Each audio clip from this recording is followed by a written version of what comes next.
And now we're continuing with number 15. This is still about the degree of dissociation alpha or percent ionization bit type of question.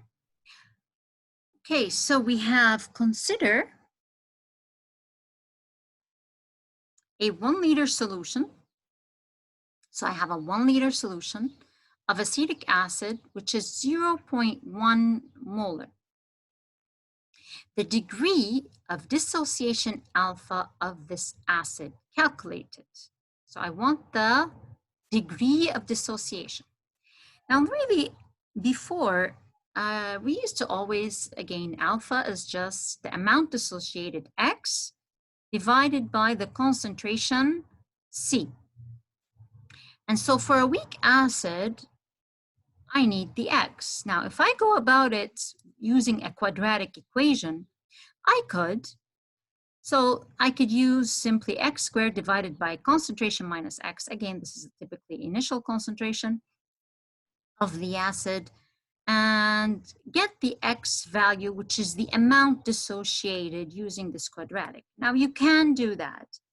But of course, if you had noticed that the concentration is greater than 100 Ka, because the concentration is simply 0.1, what is the Ka? The Ka is 10 to the minus 4.8. And so definitely this concentration is greater than 100 Ka. We would have neglected the X on the denominator, and then that means X squared would be Ka times C, or X is the square root of KaC. Now, guys, this expression, this one right here, X equals KaC square root, is very important, by the way. It really helps me if I want to calculate percent ionization or amount dissociated. If you keep this one in mind, again, if it doesn't come up in your mind right away, you always know the Ka and just ignore the X. Or if it doesn't come right away, just do the quadratic. Now, substitute for Ka, it's 10 to the minus 4.8. For the initial concentration, it's 0.1, and you get the X value. And simply, I want the degree of dissociation. The idea of degree of dissociation is alpha. Alpha is X divided by C0. Take the X divided by the initial concentration, and we get 0.0126. And I use this X, which is the X where the concentration is negligible. Now, in many textbooks and بالفنار, they teach it more everything. They teach along alpha. ما بيستعملوا X بالفنار. بيستعملوا كل شيء بالKa C alpha squared divided by 1 minus alpha. And I had already derived this for you. And this is just, again, from the chart. Go back to the beginning there and see the derivation. Again, حتى هيدا expression, I could do a quadratic. So multiply Ka times 1, Ka minus alpha. Take everything to one side, and we get a quadratic equation. So they use for weak acid this expression Ka for Ka in terms of alpha, and they use this quadratic equation. Now, why am I telling you what do they use? I'm telling you this especially for those people that are going to write the concours. But for those that are going to write the concours, somehow we end up asking at least 1 or 2 questions directly about alpha. Clear? Directly about alpha. And if I'm gonna ask those questions directly about alpha, yes, I do want you to keep this in mind. It's faster, it's easier.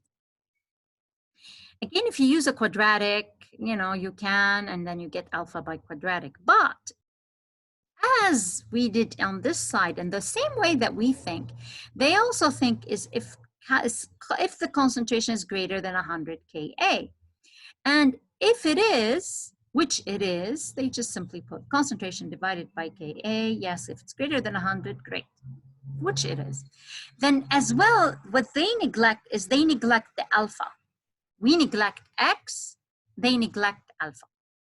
And if they neglect alpha, it means that Ka times 1 divided by the concentration is alpha squared. So alpha is Ka divided by C square root. Very similar, okay, but you know, slightly different. This is Ka divided by C. So if I want alpha, guys, look how easy. If I know this, خلاص, it's one thing. I want alpha. Alpha is Ka divided by C square root, and I'm done. Okay. Take the substitution, Ka, a substitute for initial, get a number, and that's your alpha. That is the degree of dissociation. The fastest way would be this way to do this type of calculation. For part B, so we still have this 0.1 mole in a 1 liter solution, but now they're telling me how much more volume of water should I add in order for alpha to be multiplied by 2 or doubled. For alpha to be doubled. Okay. Now, of course, we already know that when I do a dilution or I add water, what happens to the dissociation? The dissociation decreases, right? Remember that graph? As I go to dilution, my dissociation decreases until it becomes like a strong acid, if you will. Now, they said that I want my alpha to double. My alpha to double. So the new alpha, we call it alpha doublet prime, is 2 times alpha. So my new alpha is 2 times my old dissociation coefficient. And if I use this expression, Ka equals C alpha, 1 minus alpha, and instead of alpha, I put alpha, the new alpha, alpha doublet prime, I can get the new concentration, which gives me this new alpha, okay? So find this new concentration. It's a matter of substituting. Okay, so this would be Ka minus, okay, Ka times 1 minus alpha, which is 1 minus 0.252 divided by alpha squared.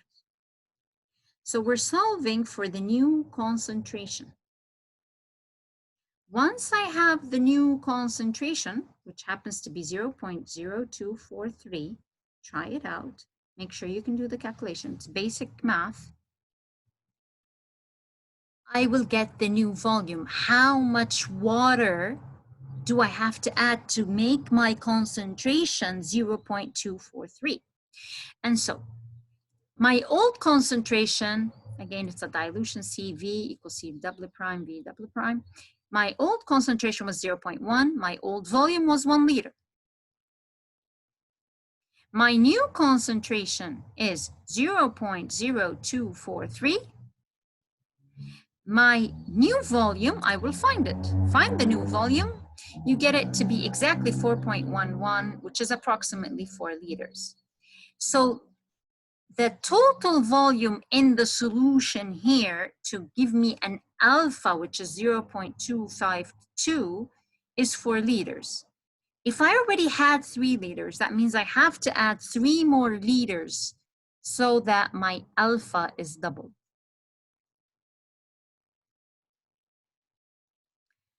Okay, now find the new pH, calculate the pH of this new solution. This is a dilute solution.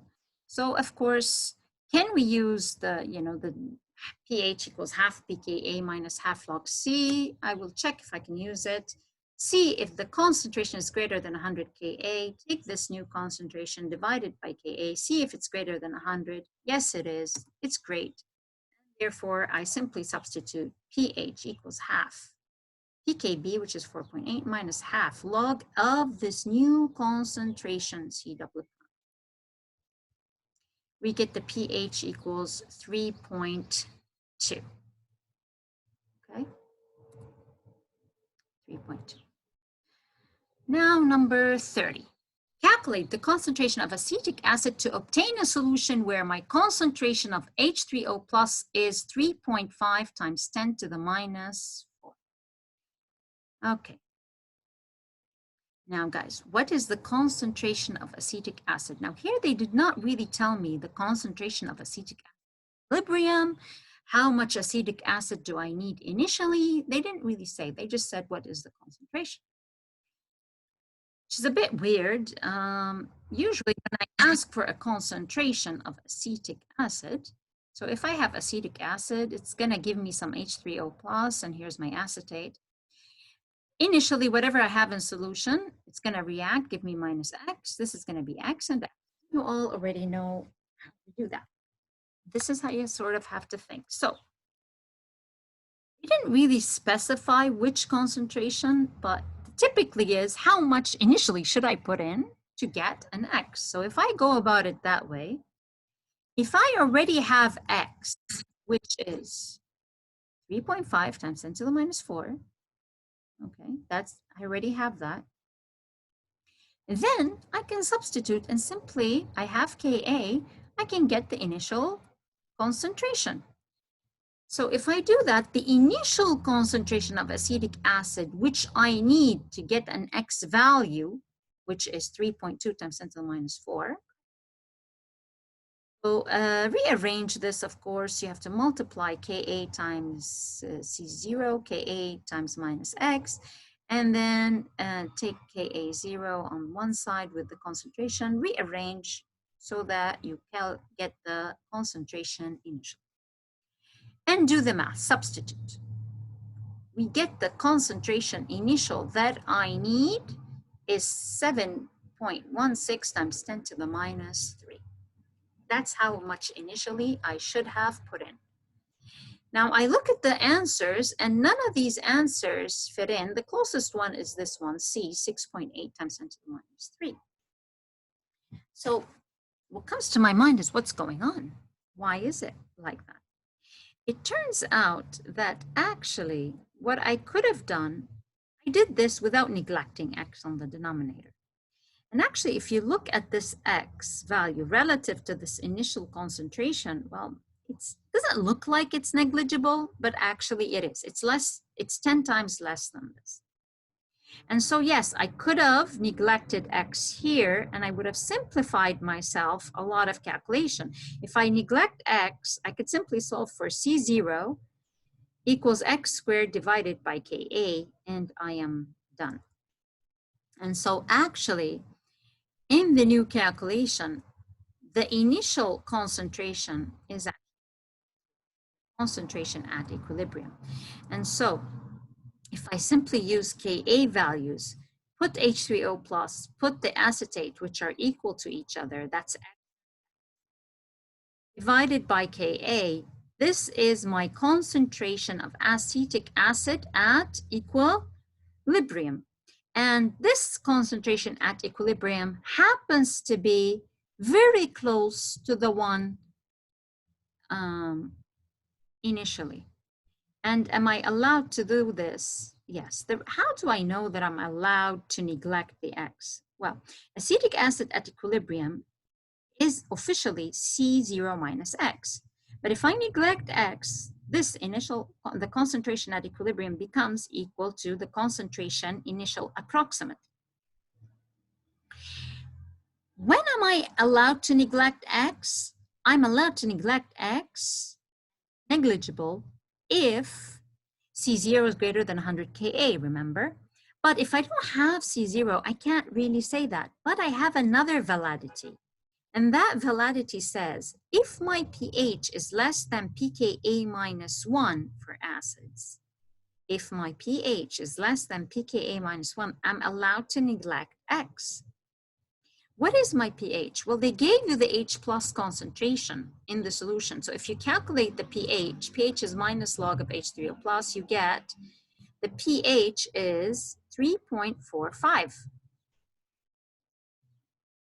Is 3.45 less than the pKa minus 1? The pKa is 4.7 minus 1. Yes, it is. A little bit less, but it is less. And because it's less, I should neglect the X. Okay, so initial concentration is simply equal to the acetic acid at equilibrium.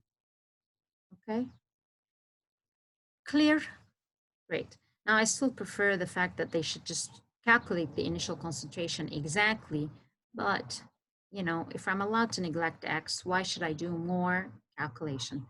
Simply use that the initial is equal to X equilibrium, and it's easy calculation. It simply becomes X squared divided by the Ka. Or I have H3O plus, that's equal to the acetate and divided by the Ka. That is answer C. Okay. Watch out for this number 30. I mean, even if you did do it this way, the only answer you would get, the closest one, something 10 to the minus 3, would be C. Of course, if you can make your life simpler and simply neglect X, oh, that's a lot easier, right? So simply neglect X and you're fine. Cool.